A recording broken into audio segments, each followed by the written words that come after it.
तो हेलो दोस्तों, welcome back to our channel. और आज हमारा टॉपिक है इंग्लिश का चैप्टर 1, क्लास 11th के इंग्लिश का चैप्टर 1 जो है the portrait of a lady. ये चैप्टर आज हम बहुत ही डीपली पढ़ने वाले हैं। इससे आपको क्या फ़ायदा होगा, या फिर आप इसके हर क्वेश्चन को देखेंगे, इसके वेरी शॉर्ट क्वेश्चन, इसके शॉर्ट क्वेश्चन, और इसका हर लेवल हम क्लैरिफाई करने वाले हैं।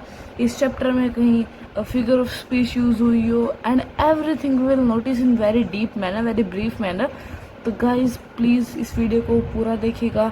मैं प्रॉमिस कर रही हूँ कि आपको कोई डाउट नहीं होगा, और बाई चांस अगर कोई डाउट बच भी जाए आपको तो प्लीज़ कमेंट कर दीजिएगा। सो अब शुरू करते हैं अपना चैप्टर।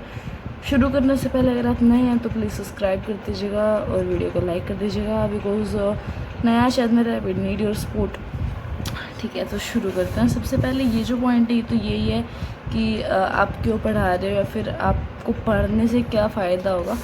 हमें फ़ायदा होता है पढ़ने से, हमें पता है, बार बार पढ़ने की ज़रूरत नहीं। एक वार्म अप ले लेते हैं, ठीक है, ये सही है।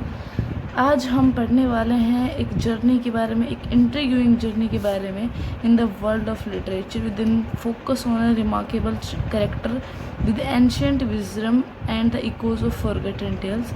We will unravel the layers of complexity surrounding this enigmatic figure, exploring themes of tradition, family and passage of time। बहुत अच्छे। तो अब हम इसमें क्या पढ़ने वाले हैं वो मैं आपको हिंदी में बताती हूँ।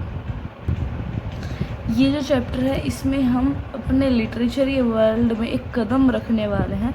इस चैप्टर में एक करेक्टर है जो बहुत मतलब पुरानी सोच रखती है, और पुरानी कथाओं में जैसी दादी माँ मिलती थी वैसी है। और उससे पहले मैं आपको एक बात बता दूं कि जो लेडी आपको दिख रही है ये एक ग्रैंड मदर है, ये ग्रैंड मदर सिंपली, और इन्हीं के ऊपर ये आपका चैप्टर बेस्ड है। और इस चैप्टर का नाम द पोर्ट्रेट ऑफ लेडी है। किसने लिखा है, कैसे लिखा है, वो सब आगे पता चलेगा, ठीक है। तो अब हमें यहाँ तक पता चल गया कि आज हम पढ़ने वाले हैं दादी माँ के बारे में, और उनकी मतलब उनकी पर्सनैलिटी के बारे में, ठीक है, उनके ट्रेडिशंस के बारे में, उनकी फैमिली कैसी थी, और पैसेज ऑफ टाइम के साथ क्या चेंज हुआ उनकी लाइफ में, ये सब हम पढ़ने वाले हैं। So let's start. Chapter start करने से पहले आपसे नरेटर कुछ क्वेश्चंस पूछ रहा है, अगर आप आंसर देना चाहें तो प्लीज़ कमेंट।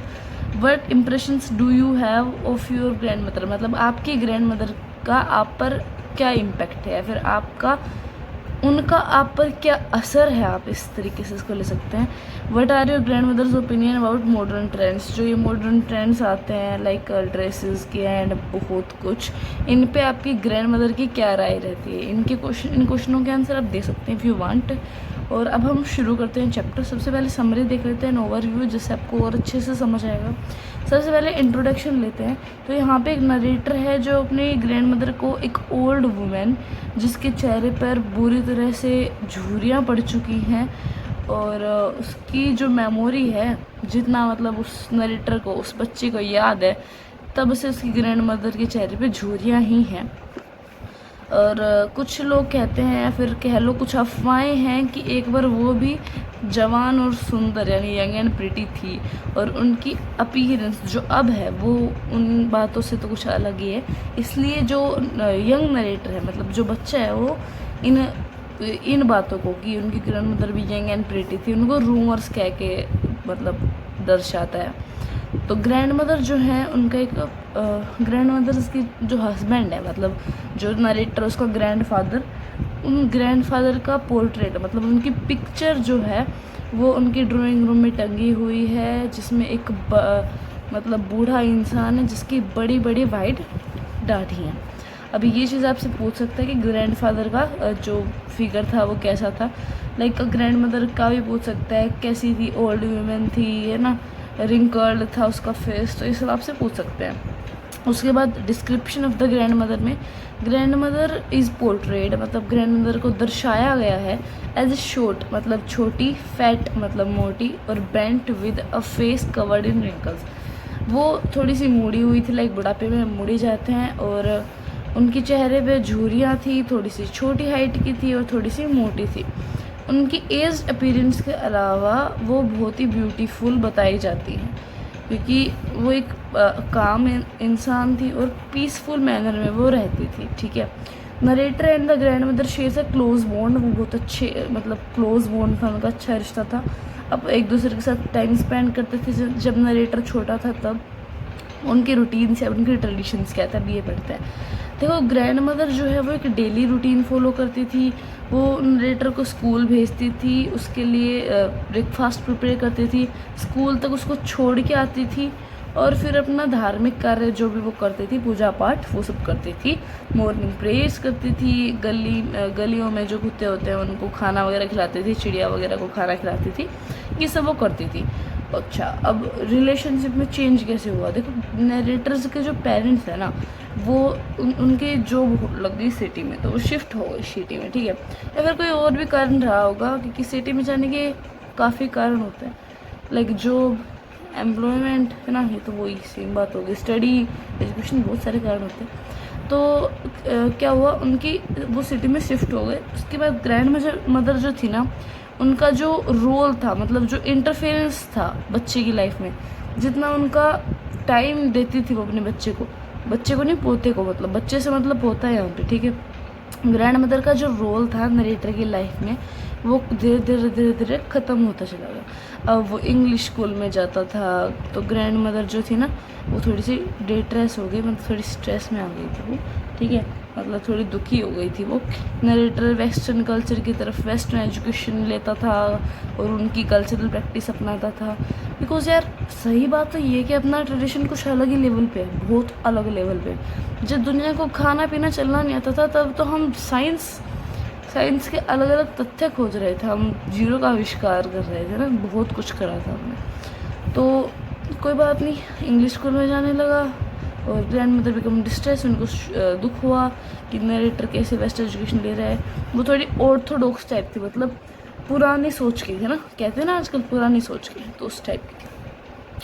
उसके बाद क्या हुआ, उसके बाद नरेटर बड़ा हो गया, वो यूनिवर्सिटी जाने लगा और दूर हो गया। ग्रैंड मदर जो है उनको समझ आ गया था कि भाई अब अकेले ही रहना है, आइसोलेशन में रहना है। उन्होंने एक्सेप्ट भी कर लिया, वो अकेले ही रहने लगी। वो स्पिनिंग करते हुए, प्रेइंग करते हुए अपना टाइम स्पेंड करने लगी। वो स्पैरोज़ को खाना खिलाने में कंफर्ट, मतलब उनको अच्छा लगता था, ठीक है। उसके बाद क्या हुआ, उसके बाद जब वो नरेटर विदेश से लौट कर आया, तो उसने देखा कि ग्रैंड मदर तो बिल्कुल वैसी है, वो अब भी प्रेयर्स करती हैं, अब भी स्पैरोज़ को खाना वगैरह खिलाती हैं। लेकिन एक चेंज आ गया था ग्रैंड मदर में। वो अब जब उनको प्रेयर ना करनी होती, जब वो प्रेयर नहीं करती थी, तो वो क्या करती, वो पड़ोस की जो सारी औरतें हैं वो इकट्ठी हो जाती और बैठ के भजन कीर्तन करने लगती, we can say that singing करने लगती। होता है ना, यहाँ पे भजन होते हैं, गीत वगैरह होते हैं, गाँवों में तो होते हैं भाई, है ना। उसके बाद डिक्लाइन एंड पासिंग आ गया। डिक्लाइन एंड पासिंग क्या, ग्रैंड मदर बुरी तरह से बीमार हो गई थी और फिर वो सोच रही थी कि अब तो डेथ आने वाली है, तो वो प्रेयर करने लग रही फिर भी।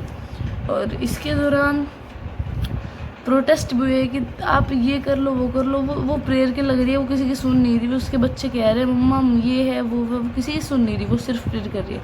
उसके बाद वो मर गई। उसकी फैमिली आसपास खड़ी थी, उसकी बॉडी अब मतलब अंतिम संस्कार, दाह संस्कार के लिए उसको लेके जाने लगे, तो बहुत सारी स्पैरोज़ उसके आसपास आके इकट्ठी हो गई और रोने से लग गई, मतलब आगे पढ़ेंगे, बाकी हुआ कुछ ऐसा। और उनकी फिर उसकी मदर ने ब्रेड लाई, रोटी कह सकते हो, ब्रेड कह सकते हो, और उनको ऑफ़र कर दी, मतलब ऐसे चूर चूर करके, ऐसे नहीं डालते हैं स्पैरोज़ को, ऐसे डाल दी उसने। उन्होंने एक ने भी कुछ नहीं खाया, मतलब उस ब्रेड में से नहीं लिया कुछ भी। ये उन स्पैरोज़ का अपनी दादी माँ के प्रति प्यार है, उसको दर्शाता है। कंक्लूजन ले लेते हैं, फिर शुरू करते हैं। The chapter concludes with the image of grand mother फंडल proposition symbolising the end of her life, continuation of her legacy with the sparrows. वो ये कहना चाहते हैं कि चैप्टर कैसे एंड हुआ। ग्रैंड मदर मर गई, उनकी दाह संस्कार की तैयारी चल रही है, उनकी ज़िंदगी ख़त्म हो गई, लेकिन स्पैरोज़ के दिल में उनके लिए जो प्यार था वो अभी बरकरार है। और अब हम, ये प्यारी सी दादी माँ है हमारी, ये उनका छोटा सा बच्चा है, और इसको शुरू करते हैं जस्ट अभी। My grand mother like everybody is grand mother was an old women. मेरी दादी माँ हर किसी की दादी माँ की तरह एक बूढ़ी औरत थी, ओल्ड वुमेन थी। जब से मैंने उन्हें देखा तब से वो ओल्ड ही थी, मतलब जब से वो बूढ़ी ही थी, उनके चेहरे पे झुर्रियाँ ही थी। और 20 साल तो हो गए मुझे देखते देखते, जब से मैं उन्हें जानता हूँ, मतलब थोड़ा बड़ा हो गया था तब की बात है। पीपल कहते थे कि एक बार वो यंग भी थी, प्रेटी भी थी जब वो जवान थी, और उनके एक हस्बैंड भी थे, लेकिन मैं इसे नहीं मानता था। मेरे जो ग्रैंडफादर की जो पोर्ट्रेट है, यानी पिक्चर जो है, वो हमारे ड्राइंग रूम में लटकी हुई थी। वो एक ही वोर अ बिग टर्बन, उनकी एक बड़ी सी पगड़ी थी और ढीले ढीले क्लोथ्स थे, बड़ी और वाइट दाढ़ी थी उनकी जो उसके चेस्ट तक आती थी, है ना। वो एक 100 ईयर्स के लगते थे एटलीस्ट। और he didn't look the short of person who would have a wife और चिल्ड्रन। मतलब उनको देख के ऐसा लगता नहीं था कि वो गृहस्थ होंगे या फिर उनकी बीवी बच्चे होंगे। He looked as if he had only loads and loads of grandchildren. अच्छा, उनको देख के लगता था कि उनके सिर्फ पोते पोती, बहुत सारे पोते पोती ही होंगे। As for my grandmother being young and pretty the thought was almost revolting. और जब मैं मेरी ग्रैंड मदर को देखता और लोग कहते कि ये एक बार सुंदर और जवान भी थी, तो मैं उस बात को बिल्कुल नहीं मानता, बिकॉज मुझे विश्वास ही ना होता। She often told us of the games he used to play as a child. वो हमें उन गेम्स के बारे में बताती जब बच्ची थी तो उन्हें खेला करती थी। ये थोड़ा सा अजीब लगता मुझे, और मैं नहीं मानता था इस बात को कि आप भी कभी बच्ची थी। And we treated like the fables of prophets he used to tell us. और हम ऐसे मानते थे कि हमें कुछ कहानियाँ सुना रही हैं। She had always been short and fat and slightly bent. मतलब जब से मैंने उन्हें देखा तब से वो एक छोटी मोटी और थोड़ी सी बैंड लेडी थी। Her face was a criss cross of wrinkles. मतलब उसके फेस पे रिंकल्स ही रिंकल्स थी जो यहाँ से यहाँ, मतलब एवरी फेयर से एवरी वेयर तक थी। No we were cut in, she had always been as we had known her. मतलब हम श्योर थे कि जैसे ही हमने उन्हें देखा था ये वैसी ही थी शुरू से। हम मानते ही नहीं थे कि ये कभी यंग और प्रिटी हो भी सकती है, ठीक है। और हमने कैसे देखा था? हमने देखा था बूढ़ी, जो कि बहुत बूढ़ी थी, और वो कभी भी और बूढ़ी नहीं होती थी। जैसी वो थी उसी एज की वो रहती थी। 20 साल हो गए देखते देखते, ऐसा कह रहा नरेटर जो जब भी बच्चा था तब। वो कभी भी प्रिटी और ब्यूटीफुल हो ही नहीं सकती। She hovered about the house in spotless white. वो एक वाइट कलर क्लॉथ में हाउस में से घूमती रहती है। होवर्ड मतलब बहुत ही ज़्यादा आप कह सकते हो, जल्दी में घूमती रहती है। उनका एक हाथ जो है वो रेस्टिंग होता है उनकी वेस्ट पर, मतलब कमर मान लो। To balance her stoop, because थोड़ी सी बैंड थी ना वो, to balance her stoop and the other telling the beads of her rosary. Beads मतलब काम, ठीक है। उनके रोज के जो काम थे, रोजरी मतलब रोज मत समझ लेना, मतलब घर के जो काम थे। और उनके सिल्वर लॉक्स वर स्कैटर्ड अनटाइडली और हर पेल पकड़ face and her lips constantly moved in inaudible prayer. वो कह रहे हैं कि उनके जो चांदी चांदी कलर की जुल्फ़ें थी वो उनके मुंह के ऊपर, मुंह के ऐसा वो पेल प्लकड़ मुंह कह रहा है, उसके ऊपर ऐसे ही अनटाइटली स्केटर्ड रहती थी, मतलब बिखरी हुई रहती थी। और उनके होठ तो चलते ही रहते थे। क्या बोलती रहती थी? वो एक प्रेयर गाती रहती थी जो किसी को सुनती ही नहीं थी। Yes, she was beautiful. She was like the winter landscape in the mountains, an expanse of pure white serenity breathing peace and contentment. हाँ, वो ब्यूटीफुल थी, पर वो एक मैनर में ब्यूटीफुल थी। और जैसे कि वो ब्यूटीफुल कैसी थी? जैसे कि माउंटेन्स में स्नो फैली हो, विंटर लैंडस्केप हो, राइट, वाइट वाइट, हाँ बिल्कुल वैसे ब्यूटीफुल थी वो। इस ब्यूटीफुल से लेखक कहना चाह रहे हैं कि वो गुणों से सुंदर थी, ना कि वो चेहरे से सुंदर थी। Like she had peace, she had contentment, she was beautiful in this way. My grandmother and I were good friends. हम अच्छे दोस्त थे। मेरे पेरेंट्स मुझे तब छोड़ के गए थे जब वो सिटी में रहने गए थे। और अच्छा, मेरे पेरेंट्स मुझे मेरी ग्रैंड मदर के पास जब छोड़ के गए थे, जब वो सिटी में रहने गए थे, और हम दोनों साथ ही रहते थे, मतलब लेखक और उसकी ग्रैंड मदर। वो मुझे रोज़ सुबह उठाती थी, मुझे स्कूल के लिए रेडी करती थी। She said her morning prayers, वो सुबह के गीत गाती थी या फिर आप कह लो प्रे करती थी गॉड से, और सिंग सॉन्ग में गाती रहती थी। उसको नहलाती थी, उसको ड्रेस करती थी और इस होप पे गाती थी कि मैं उसे सुनूंगा और पूरे हार्ट से सुनूंगा। और मैं उसे सुनता भी था, इसलिए नहीं कि मुझे प्रेयर अच्छी लगती थी, पर मैं इसलिए सुनता था क्योंकि मुझे उनकी आवाज़ अच्छी लगती थी। वो मेरे वुडन स्लेट को लेती और उसको वॉश करती, उसको प्लास्टर करती, येलो चौक देती, एक टीनी अर्थन इंक पोट देती, एक रेड पेन देती, उन सब को एक बंडल में बांधती और मेरा हाथ पकड़ती और मुझे स्कूल तक लेके जाती। उससे पहले मुझे वो ब्रेकफास्ट खिलाती थी, एक मोटी सी चपाती। अपने गांव में कभी आए हो तो मोटी सी चपाती खाई होगी, चूल्हे पे बनती है और बड़ी ज़बरदस्त लगती है, और उसको मोड़ के उसमें घी डाल के और उसमें शक्कर डाल के खाओ ना तो भाई क्या ही लगती है। पर सुन लो ही, मुंह में पानी तो ला ही दिया है। शी प्रिपेयर्ड ब्रेकफास्ट, 6 टेल चपातीज़ होती थी, थोड़ा सा बटर, मतलब जो मैंने बोला घी होता था, उस पर शुगर स्प्रेड होती थी। सिंपली हमारे देसी भाषा में घी शक्कर की बात कर रही है ये। घी शक्कर भाई बहुत टेस्टी लगता है, यू शुड ट्राई, ठीक है। आई होप तुमने ट्राई भी किया होगा, वैसे इतना रेयर नहीं है। वी वेंट टू स्कूल, हम स्कूल जाते थे, वहाँ पे वो बहुत सारी मोटी मोटी चपाती भी लेके जाती थी साथ, और गाँव के कुत्तों को खिला देती थी। ये जो आप देख रहे हो ये बहुत सारे एंटोनियम सिनोनियम हैं और ये कुछ क्वेश्चन इस पैरा से हैं, सब करवाएंगे और पहले इसकी थ्योरी कंप्लीट करते हैं, राइट। अब पैसेज 2 आ गया। ये अपनी ग्रैंड मदर री प्यारी सी जो स्पैरोज को खाना खिला रही है। पैसेज 2 में जो ग्रैंड मदर थी वो हमेशा स्कूल जाती थी लेखक के साथ, क्योंकि जो स्कूल था उसके साथ एक टेम्पल था। जो प्रिस्ट था, मतलब जो पुजारी था, वो ही ये लेखक है, इसको अल्फ़ाबेट वगैरह मॉर्निंग प्रेयर से सिखाता था। चिल्ड्रन जो थे वो अदर साइड ऑफ वरांडा, मतलब कोई टेम्पल होता है उसमें वरांडा वगैरह, मतलब बरामदा वगैरह होता है ना, तो उसमें कोई सी भी साइड चिल्ड्रन को रोज़ में बैठा के वो सिखाता था। और ग्रैंड मदर जो होती थी वो अंदर बैठ जाती थी मंदिर के और पूजा पाठ करती थी, वेद वगैरह पढ़ लेती थी। When we had both finish, जब हम दोनों अपना काम कर लेते थे तो हम सिंपली अपने घर चले जाते थे। ज़्यादा टाइम भी हम उन कुत्तों से मिलते थे जिन्हें दादी माँ खाना खिलाती थी, जो हमें घर तक लेके जाते थे भोंकते भोंकते और एक दूसरे के साथ फाइट करते। हम उनको चपाती फेंक देते थे, खिला देते थे। यहाँ पे 3 भी लिख रहा है वैसे। मैंने मेरे पेरेंट्स और कंफर्टेबली सेटल, जब मेरे पेरेंट्स अच्छे से सेटल हो गए तो वो हमारे पास आए और बोले चलो तुम भी हमारे साथ। वो मेरी लाइफ में एक टर्निंग पॉइंट था, और मेरी ग्रैंड मदर की फ्रेंडशिप में भी। हम अपना रूम भी शेयर करते थे। मेरी ग्रैंड मदर फिर भी मेरे साथ स्कूल नहीं जा पाती थी, क्योंकि अब मैं इंग्लिश स्कूल में जाने लग गया और मोटर बस छोड़ती थी मुझे इंग्लिश स्कूल में। कोई डॉग्स भी नहीं थे स्ट्रीट्स में, तो वो अब एक काम शुरू कर दिया, हमारे सिटी के घर वाले में सिटी वाले घर में एक कोर्टयार्ड था, कोर्टयार्ड में स्पैरोज को वो खाना खिलाते थी, राइट। ओके, फिर बहुत साल बीते और हम एक दूसरे को कम ही देखते थे, बिकॉज मैं इंग्लिश स्कूल में जो जाने लगा था।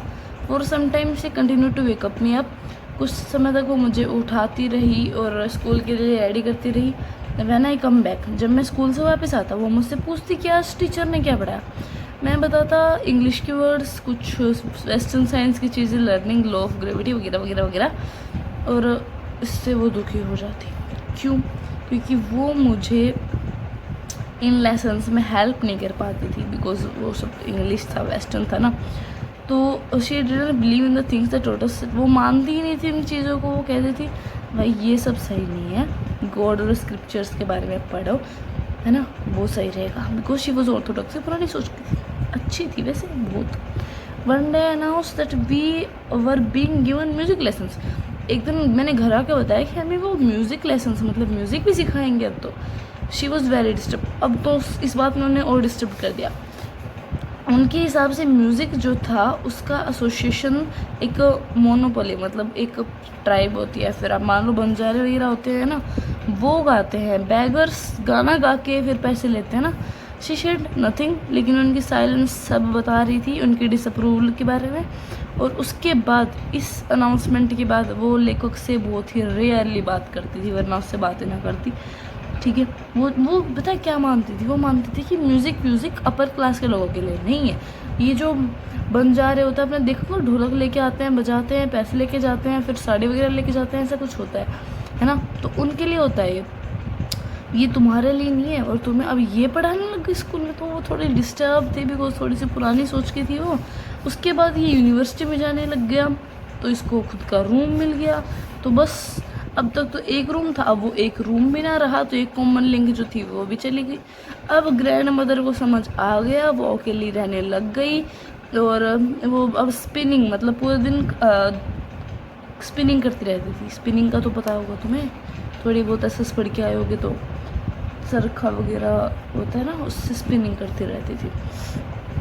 या फिर वो एक होता है ना, ऐसे ऐसे ऐसे करते हैं, तुम्हें पता होगा, पायदान वगैरह भी बनाते हैं, ठीक है।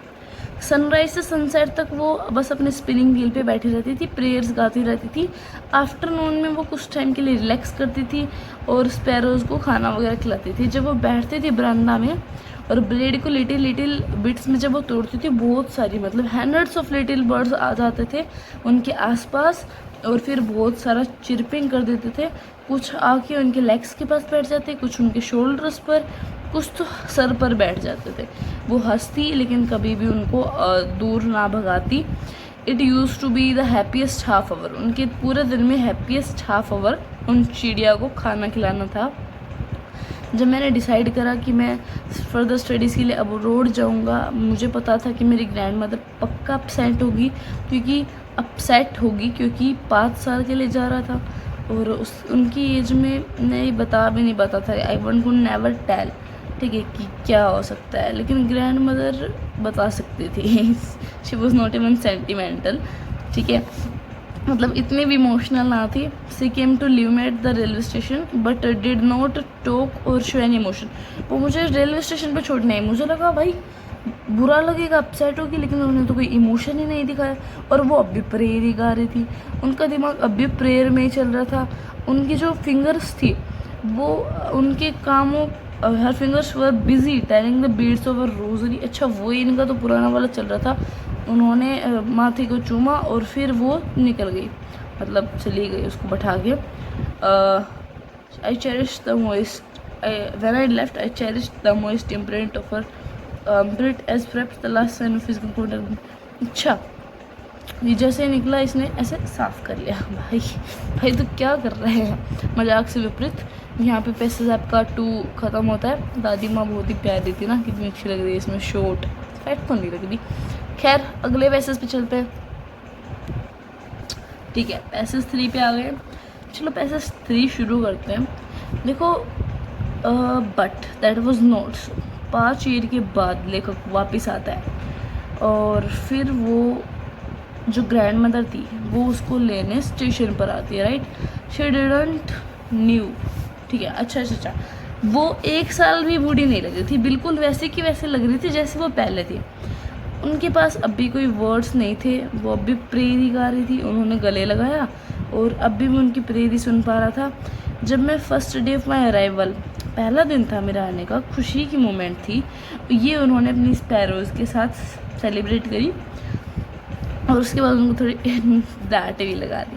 इवनिंग में एक चेंज आया उनमें, वो प्रेयर नहीं कर रही थी। उन्होंने आसपास की वीमेंस को कलेक्ट करा और एक पुराना सा ढोलक लिया और शुरू हो गई गाने के लिए। बहुत सारे घंटों तक वो सब ऐसे ही गाती रही और भजन कीर्तन करती रही। Song of the homecoming of warriors, अच्छा, मतलब लड़ाके के घर आने की खुशी में। We had to persuade her to stop avoid over straining. हमने उनको कहा था कि मैं इतना स्ट्रेस ना लीजिए, आप आराम कीजिए, क्यों बार बार ये भजन कीर्तन ये सब नहीं होगा, आपसे इतने घंटे कैसे बैठे रहेंगे, आप मत करिए ना ये सब। तो ये फर्स्ट टाइम था जब मुझे पता चला, जब मैंने उन्हें देखा वो प्रेयर नहीं कर रही थी। नेक्स्ट मॉर्निंग बीमार हो गई, हल्का सा फीवर था, डॉक्टर को बुलाया, उन्होंने बताया कि चला जाएगा। मेरी ग्रैंड मदर तो कुछ और ही सोच रही थी, वो कह रही थी अब मरूंगी, अब मेरा खात्मा नज़दीक है। उन्होंने कहा कि she since only a few hours before the close of last chapter, उनकी लाइफ का लास्ट चैप्टर क्लोज होता उससे कुछ आवर पहले वो फिर से प्रेयर गाने लग गई, और वो हमसे बात करके टाइम वेस्ट करना ही नहीं चाहती थी, वो सिर्फ प्रेयर गा रही थी। हमने तो विद्रोह कर दिया, दादी माँ हमसे बात करिए ना। उन्होंने हमारे विद्रोह को भी इग्नोर कर दिया और वो पीसफुली बेड पे प्रे कर रही थी और अपनी जो काम है वही बता रही थी। Even before we could suspect, उनकी जो लिप्स हैं वो चुप हो गए, फिंगर्स लिस्टलेस हो गए, पड़ गई, लाइफलेस हो के पड़ गई और एक पीसफुल पैलर जो था उनके फेस पर फैल गया और हमें पता चल गया था कि वो और नहीं रही, वो गुजर चुकी हैं। हमने उनको बेड से उठाया, उनको laid her on the ground पे रखा, एक रेड श्रोड से उनको कवर किया। कुछ घंटे के बाद we left her alone to make her arrangement for her funeral. उनके अंतिम संस्कार का वो करने के लिए हमने उनको अकेला छोड़ा। In the evening we went to her room with a crude stretcher to take her to be cremated. In the evening we went to her room with a crude structure to take her to cremated, मतलब उनका संस्कार करने के लिए हम उनको ले गए एक क्रूड स्ट्रक्चर में। सन जो था वो सेट हो रहा था और उनके रूम के ऊपर verandah with a blaze of golden lights आ रही थी और कोर्टयार्ड के हाफ वे में गए थे, बहुत सारी ऑल ओवर द वरांदा। हर room right up to the where she lay dead and stiff wrapped in red shroud. जहाँ पे हमने उनको रखा था वहाँ से हम लेके चले वरांडा के पास, तो वहाँ पे बहुत सारी स्पैरोस फ्लोर पे आ गई और वो कोई चिरपिंग नहीं कर रही थी। मेरी माँ ने उन्हें कुछ ब्रेड ला के दी, लिटिल क्रम्स में तोड़ के उन्होंने वैसे ही फेंका जैसे मेरी ग्रैंड मदर देती थी। स्पैरोज़ ने कोई नोटिस ही ना लिया उसका, कुछ भी नहीं खाया और चुपचाप उड़ गई। नेक्स्ट मॉर्निंग स्वीपर ने वो सारी ब्रेड क्रम्स साफ़ करी और डस्टबिन में फेंकी। तो यहाँ इस पोएम का एंड होता है। सही बता रही हूँ, ये जो गूज़बम्स देने वाली जो है ना ये पोएम है, मतलब बहुत बुरा लग रहा है मुझे भी। In the end of this this sad ending this sad ending, मतलब भाई बहुत बुरा लग रहा है, आँखों में आंसू आ रहे सीरियसली।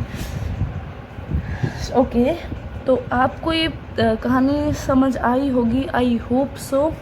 और अगर आई है तो प्लीज़ इस वीडियो को लाइक कर दीजिएगा। होमवर्क चाहिए तो होमवर्क देते हैं अभी। देखो ये होमवर्क सिर्फ तुम्हारे लिए लिख ही रखा है, तो अभी तुम्हारा ये होमवर्क क्लैरिफाई कर सकते हैं। तुम 11th में हो तो डिबेट वगैरह, ये स्पीच, पोस्टर राइटिंग, इनमें से कोई भी तुम 1-2 चीज़, चलो 4 हैं तो इनमें से कोई 2 चीज़ कर लेना। अब इस वीडियो का आएगा पार्ट 2, पार्ट 2। उस पार्ट 2 में हम आपको सारे क्वेश्चंस करवाएंगे। एक बार ओवरव्यू मैं आपको दे ही देती हूँ कि कैसे क्वेश्चन होंगे। एक तो मैंने बता दिया कि ये सारे आपके पास जो एंटोनियम सिनोनियम हैं ये हम करवा देंगे, पार्ट 2 में ही होंगे। फिर ये NCERT क्वेश्चन आंसर जितने भी हैं लाइक हेयर, बहुत सारे, लगभग इसमें 9 NCERT क्वेश्चन है, उन सबको विद आंसर क्लियरिफाई करवाएंगे। उसके बाद ये इतने सारे, देखो आप यहाँ से देखने लग जाओ, सारे एक्स्ट्रा क्वेश्चन और ये पूरा पेज भरा हुआ एक्स्ट्रा क्वेश्चंस का। ये नहीं सोचना कि सारे याद रखने पड़ेंगे, ये देखो ये पूरा एक्स्ट्रा क्वेश्चन और यहाँ पे ऐड होगा। ये मत सोचना कि ये याद करने पड़ेंगे, ये सोचना बस पढ़ने हैं। इंग्लिश में याद करने की ज़रूरत नहीं है, फालतू में हम छोटी क्लासेस में थे ना तब याद करते थे, अब सिर्फ पढ़ने हैं और मौज मारनी है। तब तक के लिए लाइक एंड, अरे भाई थोड़ा, एंड सब्सक्राइब। मिलते हैं गाइस नेक्स्ट वीडियो में, बाय बाय।